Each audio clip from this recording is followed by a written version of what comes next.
What kind of makes things really cool right now is that there's a competitor to RAM bus which is starting to gain some momentum called double data rate SDRAM. DDR SDRAM is basically, number one, it's just regular SDRAM, but what makes it particularly interesting is that it runs at twice the speed of the motherboard. Just as your CPU takes a motherboard speed and then multiplies it to have its own internal speed, DDR SDRAM does roughly the same thing, but by just doubling the speed. So for example, if you've got a motherboard that's running at 133 megahertz, your DDR SDRAM runs at 266 megahertz. Now keep in mind that RAM bus is actually much faster than that. You can have RAM bus running like around 800 megahertz. But DDR SDRAM is very inexpensive compared to RAM bus.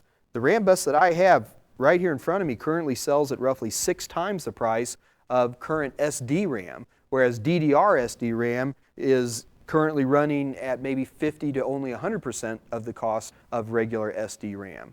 So there's a real big trade-off here. Do I want this super duper cool high-speed Incredo stuff that's really, really expensive, or is this little step of DDR SDRAM going to be acceptable?